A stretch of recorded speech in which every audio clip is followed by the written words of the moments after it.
बीडच्या नारायणगडावर होणारी मराठ्यांची महासभा पुढे ढकलण्यात आली आहे। सभा पुढे ढकलण्याकरता दुष्काळाचं दिलेलं कारण मराठ्यांना पटत नाहीये। दुसरीकडे मनोज जरांगे पाटलांनी 4 जून आधीच उपोषणाला बसण्याची घोषणाच केली आहे।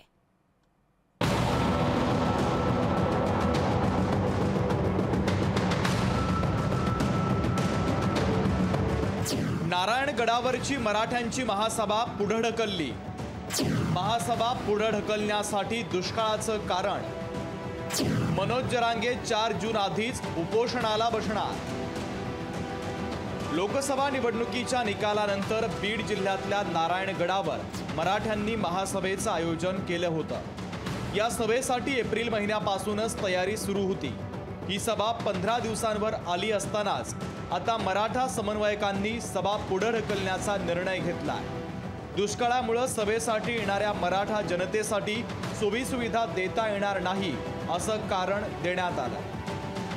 नारायणगडावर सभा घेत असताना बीड जिल्ह्यावर दुष्काळाचं सावट असलेलं पाहून आणि आजूबाजूच्या ठिकाणी कुठलीही पाण्याची व्यवस्था येणाऱ्या लोकांसाठी या ठिकाणी करता येत नसल्या कारणानं जी महासभा महाराष्ट्र राज्यातील तमाम मराठा समाजाची होणार होती ती या ठिकाणी पोस्टपोन केलेली आहे, म्हणजे ती पुढे ढकलण्यात आलेली आहे।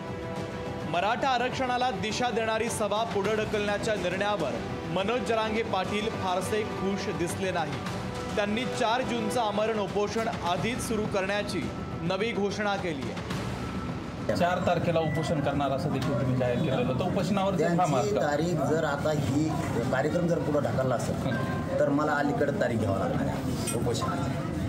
मी 4ला बी नाही, मग अलीकडेच होतो त्या हिशोबानं ती करणार होतो। कारण आचारसंहिता स्थगित केलेलं आहे। आमरण उपोषण स्थगित केलेलं आहे, ते रेग्युलर सुरू आहे। आचारसंहिता आधी नाही, आधी आंदोलन।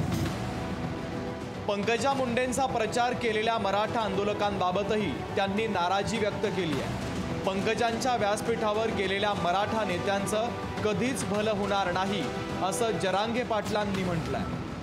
मराठी जीवन यायला काय घ्या जीवन। शेवटी आता 2 बहीण भावाचा विषय, शेवटी मराठी मताला घ्यायचे, मोठं व्हायचं, पक्षात कोणच्या राहायचं, अजितदादांच्या राहायचं, शरद पवारांच्या राहायचं। हे खरा अपमान आणि खरी हार हे त्यांच्या व्यासपीठावर बसलेल्या मराठ्यांची महासभा पुढे ढकलण्यामागं दुष्काळ हे कारण वाटत नाही। त्यामुळे नारायणगडाची सभा पुढे ढकलण्याचं कारण काय याची चर्चा मराठा समाजामध्ये सुरू आहे। विकास माने, लोकशाही मराठी, बीड।